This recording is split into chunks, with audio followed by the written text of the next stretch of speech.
La heredad del rencor. En el corazón de una meseta olvidada por la lluvia, Casiano habitaba una casona de muros desconchados y glorias de yeso. Se consideraba a sí mismo un erudito atrapado en un siglo de bárbaros, un genio cuya pluma aguardaba el momento exacto para dictar sentencia al mundo. Sin embargo, su mesa de roble solo sostenía el peso del polvo y de un tintero seco desde hacía inviernos. Una tarde, un crujido seco anunció la caída de una teja sobre el patio interior.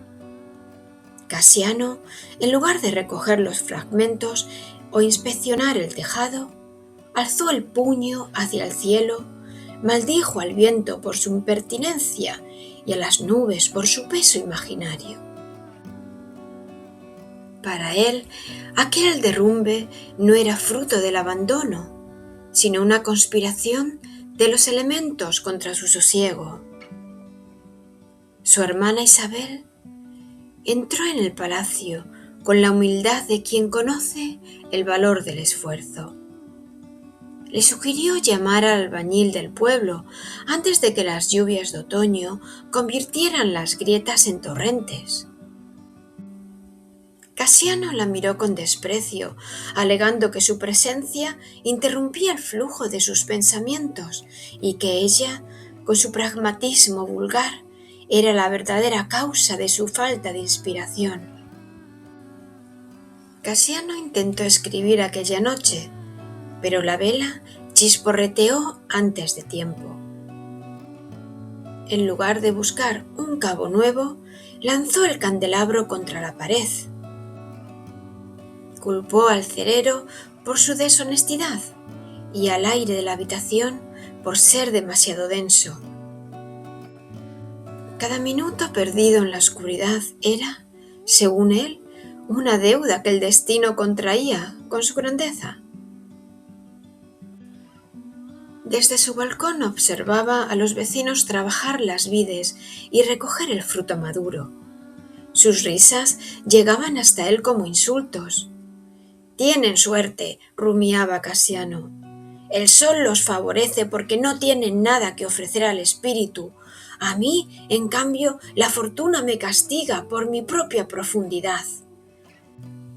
Buscaba en el éxito ajeno una prueba de su injusto martirio.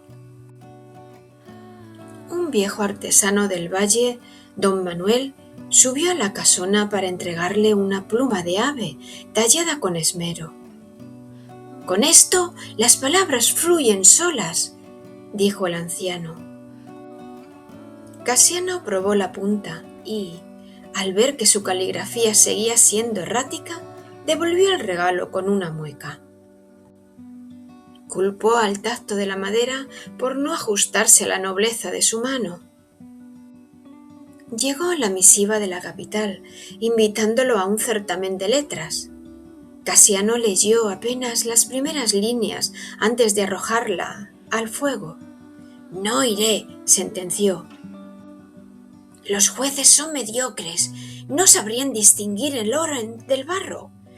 Y si no gano será porque mi talento les asusta, no porque mi obra no exista». Creó una muralla de excusas para no enfrentarse al juicio del mundo. Los inviernos pasaron y el frío caló en los huesos de la casa. Casiano se envolvía en mantas raídas, culpando a las estaciones por su falta de vigor. Nunca encendía el fuego, pues decía que el humo nublaba su intelecto. Vivía en una parálisis constante, esperando un reconocimiento que, según él, todos le robaban sistemáticamente. Casiano se quedó solo en su heredad de rencor. El espejo le devolvía la imagen de un hombre que nunca fue, porque siempre encontró un culpable para su propia desdicha. Entendió, demasiado tarde, que las excusas son los ladrillos de la celda más inexpugnable. La soberbia es un velo que nos impide ver que el único obstáculo para el vuelo es el peso de nuestro propio orgullo.